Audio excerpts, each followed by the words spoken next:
So today we're going to talk about a game that is probably the most wild and crazy game I've had in a while. So let's just get into it.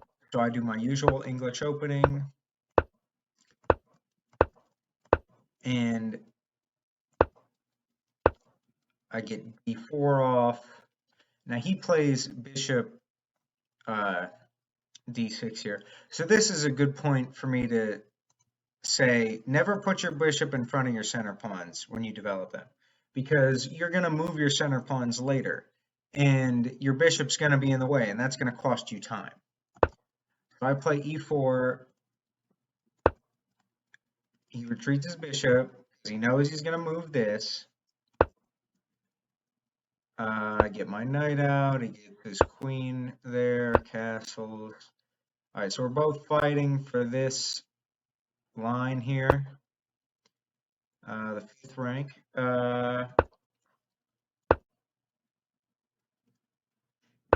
So again, we're getting all our men looking at this 5th rank here. And all right, he castles queenside. So this is, as a chess player, this is the first indication to you that you may have to do things that are unorthodox. When your opponent is opposite side castled from you, whether I'm here and he's there or he's here and I'm there, sometimes you have to break the general rules of principles, like material. Material is the most obvious one. Like sometimes you can just give away material because you have a forced mating attack. And also in situations like this, on the other side of that, you have to be careful what you take because sometimes you take too much material and you're letting your opponent checkmate you. So sometimes you just have to see that you can't take their pieces. So anyway, uh, a4 here. I really want this 5th rank. So he's come while I'm going to get him over here with all these pawns on this side, he's going to come and get me and do the same thing over here. So I play a5, he plays h5, I capture, he recaptures. So now my rook's got this huge open line, right? And let's go back and look at that for a minute. And you might say, well, why not just capture with the knight or the bishop? Well, if you capture with the knight, then I'll just take this. You're attacking this, but I can just defend it. You have to move again, and maybe you'll gain some tempi, but I'm ahead material. So the other thing you could say is, well, why not capture with the bishop?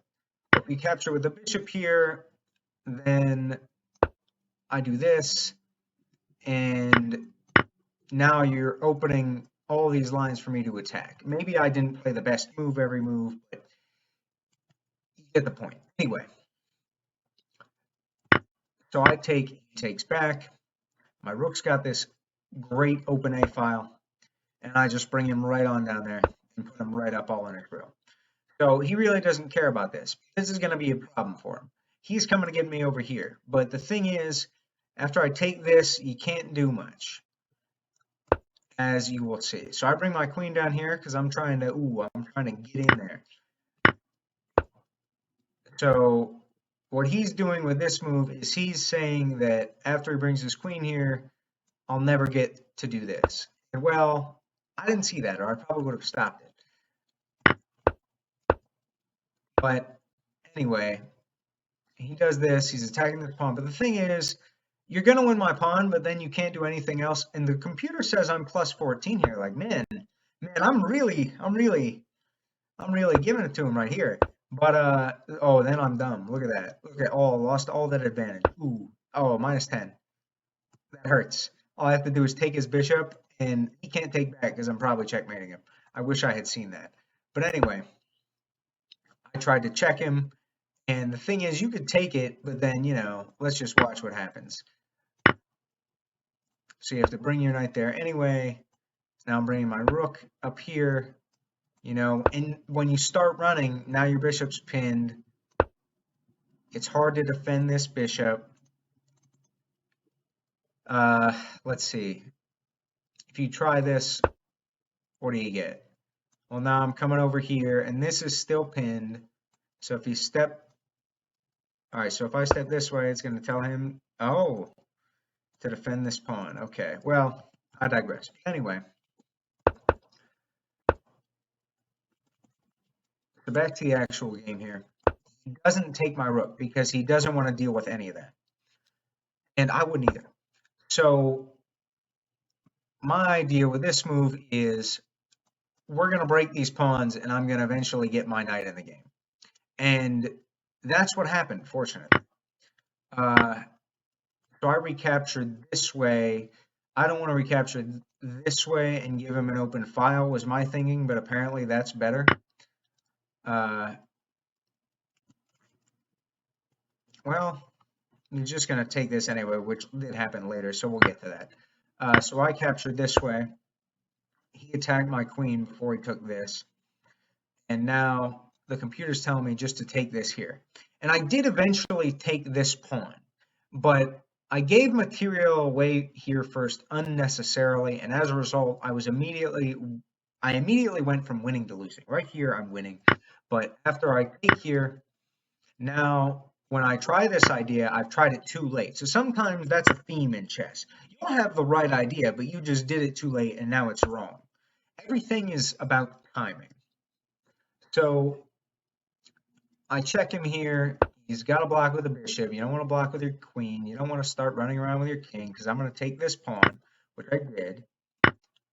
Now he finally grabs this pawn that's been sitting here for a while, and I go here. Now computer says draw. That's 0-0 draw. Because my bishop's defending all my squares, my knight's defending this, you know, it's hard to get at me. You still don't have your knight out. I've got your bishop pinned. My queen's all up in your grill. And, well, we've got an equal amount of threats and defense. Let's just say that. He retreats his queen, keeping an eye on this bishop. I move my knight into the game. Computer said I should move the bishop. I thought, well, I want to put my knight here or here and really hammer this pin piece. So he just got his knight out, which really doesn't defend against what I'm doing. This is what I expected during the game, but he didn't find that. So with this move, I'm attacking his bishop with my knight and rook here. You know, the other alternative you have is to just crash right through and just take it, but that's not as good even though you get this piece back because now you don't have as many pieces to keep attacking, which is what you want here when you're down material. Keep in mind, I gave away a rook. He's +4 here. So he has way more material than me, but because of the position, I'm absolutely crushing him. Even though, well, I was absolutely crushing him. I'm slightly ahead, even though he's +4 in material. So he defends his bishop. I take his pawn, and apparently never take pawns because immediately here I go from that slight advantage I was so happy about a minute ago to now I'm just losing as long as he takes this pawn. But the thing is, in chess, when you play people, you don't play computers. There's a certain amount of psychology that goes into it. And I'm sure, you know, like me and this guy I'm playing aren't grandmasters, but a grandmaster would see this and like the computer sees this, that, okay, I just have to give my knight away here and then good things will start to happen for me. So if he gives his knight away, the computer is telling me my best move is to take his rook. So if I take his rook, now he has this great move. So this move, he doesn't recapture my bishop right away, but what he does is he's attacking my rook and my knight. So I should move my rook, the computer says. He'll capture my knight. Now the computer says I should just retreat my bishop. Now, the thing is, at the end of the day, with all these exchanges here, he's +2, and now he's just winning. He has more material, and the position is great for him. So, well, let's just say I'm glad he didn't do that, because what I was saying a minute ago about psychology, your rook's attacked. You know, your natural instinct as a player is, oh, I should move my rook away so I can save it. That's what he did. The problem is there's not a lot of squares for it to go to, and even if he tries this move, I have mate in 2.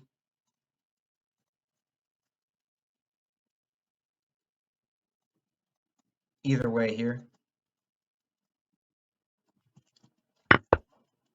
If he tries just play here and set my rook's fine here, I can get a tremendous advantage. Now I saw this in the game, but he played here, and we'll get to the conclusion of the game, but I was excited to do this. Sacrifice the queen for the rook. Rook takes bishop. Your king's checked, so you have to move here. And now rook takes b7. Because now, no matter what on the next turn, I still get to take your knight. And if we count the material here, he has a queen and rook. I have a rook. Or let's just do one by one. He has a rook. I have a rook. He has a knight. I have a knight. I have 2 bishops. He has a queen. So in material, he's ahead because I have a couple more pawns. He's only +1, but he's ahead a queen for 2 bishops by the piece count. And the thing is, I'm going to get another piece here. So I'll have 3 pieces for a queen. And that's about equal. But because I have more physical pieces, even though you might have the stronger pieces, it's a lot easier for me to defend and attack. So the computer's telling him his best move is to play here, and then I just get to take this for free. Now you could try something else. You could try just move your queen away, but then, yeah, you're getting checkmated. You have to keep this defended, and you're going to lose your queen anyway on the next move. And after all those exchanges, I just have 2 pieces for a rook, so I would have an advantage there. Now, fortunately, none of that happened as much as I was excited for it to. He just, after I took this pawn, blundered and played here. Now my knight takes this rook. I'm threatening his rook. I'm threatening his queen. I'm +19. It's game over. You lose.